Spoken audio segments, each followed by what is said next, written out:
Bonjour, je suis très heureuse de recevoir Karine Leroux de l'entreprise Seafrigo, une entreprise havraise normande internationale, pour notre partenariat avec Femmes & Challenge. Femmes & Challenge qui est le réseau des dirigeantes et des chefs d'entreprise en Normandie avec plus de 850 membres. Karine, bonjour. Bonjour Léa. Quand on a préparé cet entretien, je vous ai demandé si vous aviez dû oser pour être directrice des ressources humaines de chez Seafrigo, où vous gérez 1200 collaborateurs, et vous m'avez dit non. Un peu quand même, non? Oui, le premier pas, c'est celui qui compte. Voilà, oser se lancer, oser vraiment peut-être renoncer à quelque chose qui était tout tracé pour obtenir quelque chose qui nous tient à cœur et se réaliser professionnellement. C'est vraiment le premier pas qui compte, et après j'ai envie de dire, tout est allé pas très vite, mais tout est allé très bien. Et est-ce que vous pouvez nous dire ce que fait Seafrigo et votre mission au sein de l'entreprise? Eh bien, Seafrigo, c'est un logisticien renommé, reconnu, qu'on ne présente plus, puisque dans le milieu de l'agroalimentaire en température dirigée, on est un des leaders mondiaux. Au jour d'aujourd'hui, moi, je gère un peu plus de 1000 collaborateurs et j'ai 17 sociétés sur mon scope, qui est le scope de France métropolitaine et des DROM, sur effectivement 5 conventions collectives différentes. Donc moi j'ai commencé seule, donc à la tête d'un peu plus de 290 salariés, et aujourd'hui nous sommes 6 au sein du service, et effectivement tout ça représente beaucoup de perspectives d'évolution, beaucoup de chances de se réaliser, puisqu'on est un groupe en pleine expansion.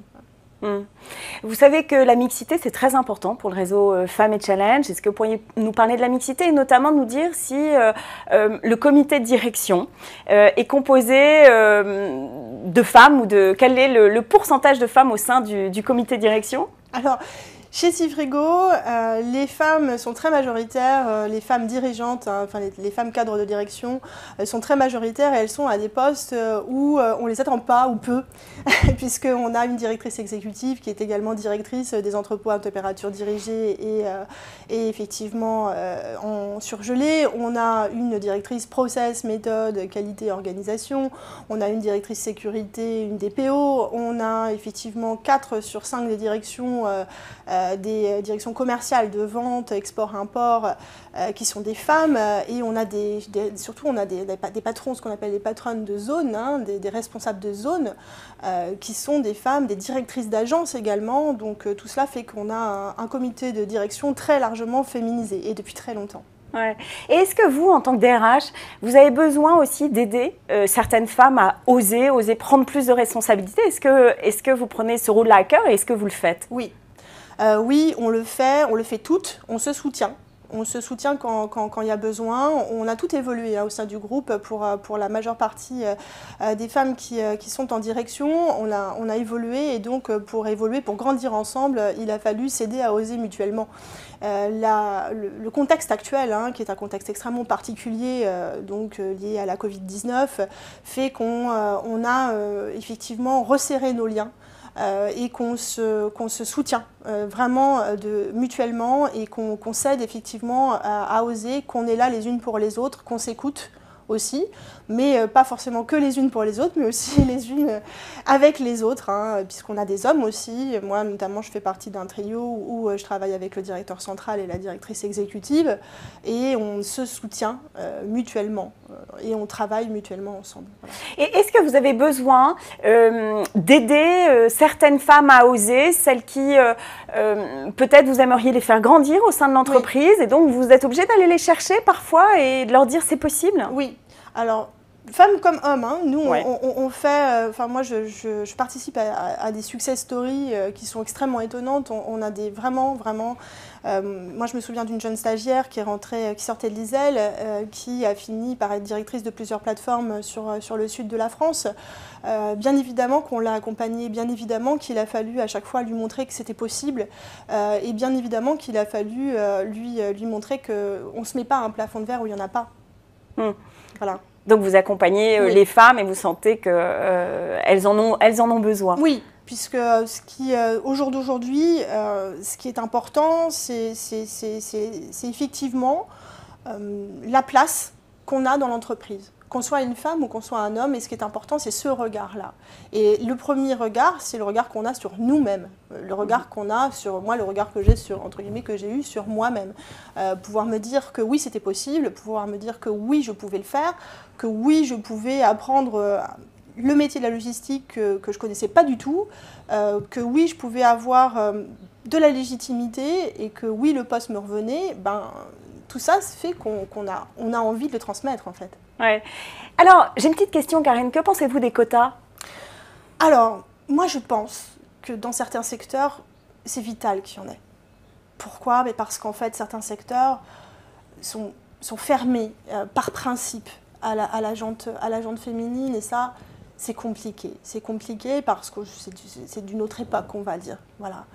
Maintenant, dans notre secteur à nous, et pour parler effectivement de la logistique et du groupe Cifrigo, je pense que c'est plus ambivalent. Parce que s'il y avait des quotas, ça voudrait dire que certaines femmes qui ont la légitimité pour occuper le poste, parce qu'elles ont la compétence, se verraient peut-être recevoir une étiquette de « ça fait partie du quota ».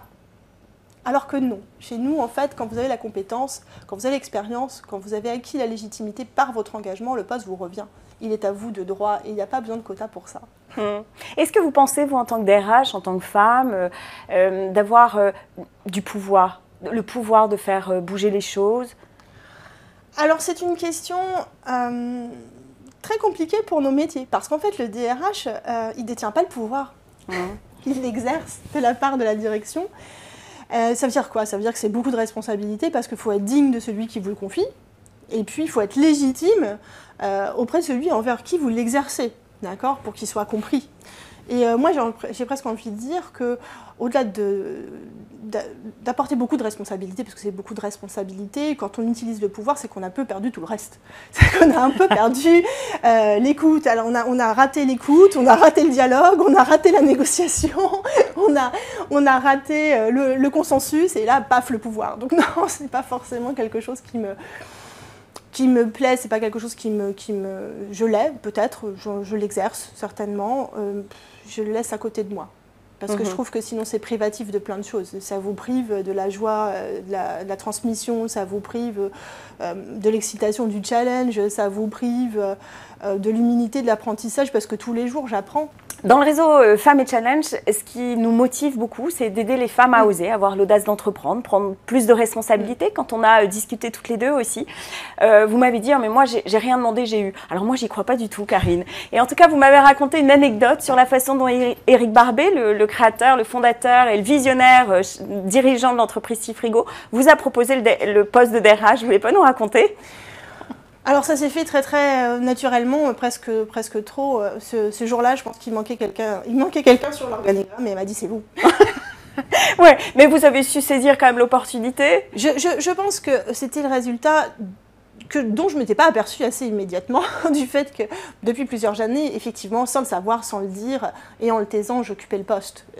Et effectivement, même moi, moi je ne me suis pas sentie prête du tout ce jour-là. Je suis ressortie du bureau, je me suis dit non, je ne suis pas DRH. Non, pas encore, je ne suis pas prête, c'est ce que je lui ai dit. Et lui m'a dit oui, vous êtes prête parce que vous occupez le poste depuis longtemps, en réalité. Et à ce moment-là, je me suis aperçue que, voilà, en ayant osé une première fois, c'est tout ça qui est arrivé, quoi. Un conseil, Karine, que vous pourriez donner aux femmes sur l'audace et comment oser? Je pense qu'il faut avoir confiance en soi. Et il faut surtout ne pas se limiter en regardant le genre. Moi, je suis une femme, donc dans tel secteur, ça va être compliqué, dans tel secteur, ça ne va pas être possible. Il faut d'abord regarder l'envie qu'on a, vraiment. Il faut vraiment pas se ménager.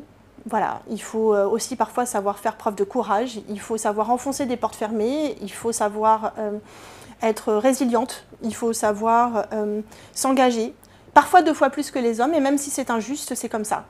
Et ça, il faut savoir l'accepter. Mais par contre, il faut savoir aussi vraiment, vraiment être inspiré par ce que l'on veut faire. Parce que je pense que c'est la première chose. C'est-à-dire que vraiment être conscient de ce que l'on veut faire, vraiment être passionné, c'est ce qui va vraiment faire la différence. Mais vraiment. Donc en fait, il faut vraiment être sûr de soi quand on a fait son choix et après ça va tout seul, j'ai envie de dire.